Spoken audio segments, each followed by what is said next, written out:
I was gonna make this vertical, but I'm making it landscape. Decisions in life. Why do we make them?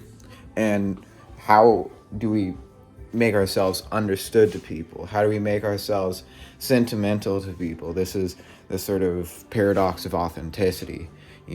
If I'm coming across to you like this, like, oh, I'm such a likable person, I'm a person with my needs, then that has this sort of like kind of paradox with like this sort of Christian selflessness versus this sort of like romantic sort of please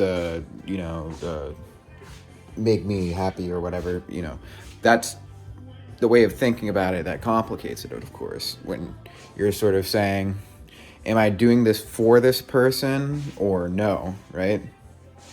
Or am I doing it more for myself? And it becomes this sort of, you know, part of comparison, this part of like separating yourself out from someone else, this part of creating an idol of a person that stands in for them. And so it's sort of like a model that, say, like with the Ptolemaic model versus the Copernican model, you're sort of like, oh yeah, this person, it's like the moon revolves around the sun, but it's actually the sun revolves around the moon. So you have this view of the person, but it's inaccurate because you're thinking they revolve around you, but you actually revolve around them. Okay, this is rambling, I'm sorry. This is a weird metaphor. But it's meant to say there's this blockage that comes where we have ideas that come in between people that block you from really understanding a person, right? When you think, oh, when I'm texting someone, I don't want to come off as like inconsiderate. When I'm texting someone, I want to text them like this or that. I want to have my thoughts fully considered. But then there's parts of editing where it's like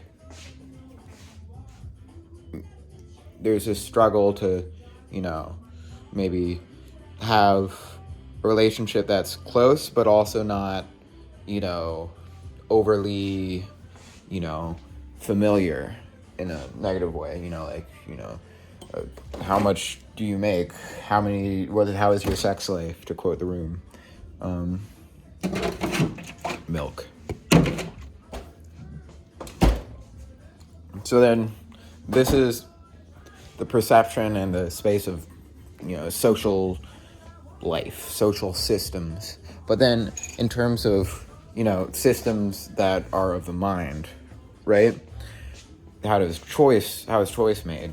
And this is complicated itself by the fact that, we don't make decisions just as like individual people. We make decisions in regards to the thoughts of other people, what is best for other people too. But at the end of the day, we are the only ones making the decision. I is more of a thing. I find myself able to like make decisions in ways other people aren't, because I have like just like this open block of schedule where choices can easily go on uninterrupted, and so even the choice itself can go on for like minutes and minutes on end, and surely a choice that lasts for like minutes and minutes, because minutes and minutes when you're thinking can feel like hours and hours. It's angle. I recently got my hair trimmed a little. It looks a bit better. Still a bit of loose ends, but it doesn't have the sort of look like all of my hair at the tips is assaulting each other, which I feel is like how choice feels, how the emotions toward the outside world and towards yourself feels like. sometimes everything is attacking each other, and there's just this great confusion. Great confusion. So, my friend Dominic Say, who you can find his videos under the account Dominic Say, he made his most recent video on religiosity and how people get into it, and I decided, like, I couldn't really pay any more attention to it because I got this sort of like this sort of thing that sort of comes from the inability to perceive something as important. This sort of like throbbing sensation of kind of like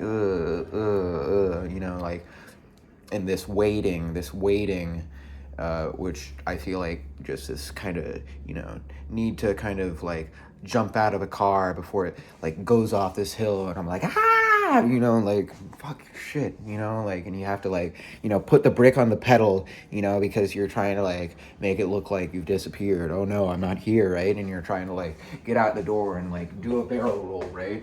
As to quote Star Fox lingo, which I haven't played that game.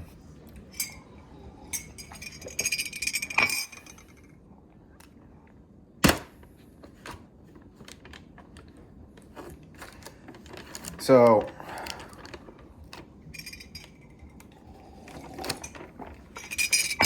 I don't think I have anything more to say than that, That's a feeling.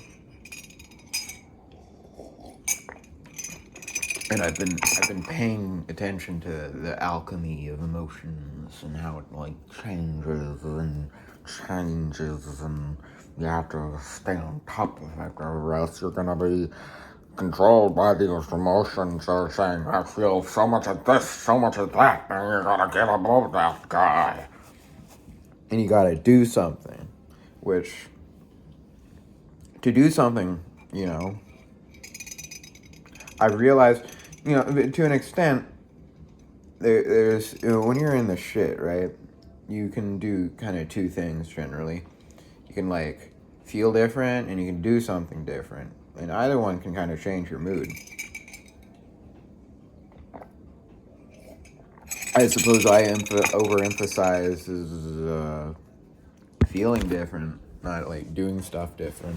That's, there's a different speed of life, in, like, the suburbs especially. I feel like the suburbs are the slowest fucking thing ever.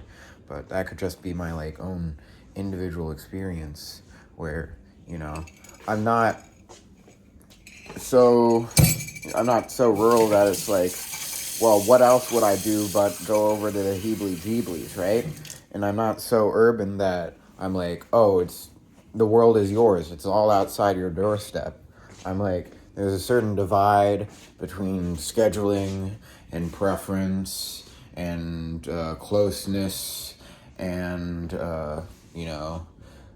just driving there and driving back and the cost and the sort of all that sums up to this sort of fucking, thing that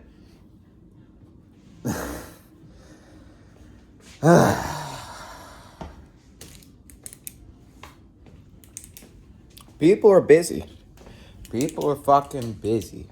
I don't know who isn't fucking busy nowadays, Busy or, like, busy trying not to be busy.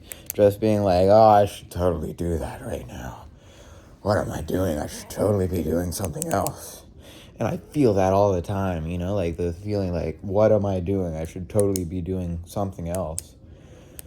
Like, I'm not busy, I should be being busy, but that's like not necessarily a good impulse. You could have another impulse that's like, just calm down.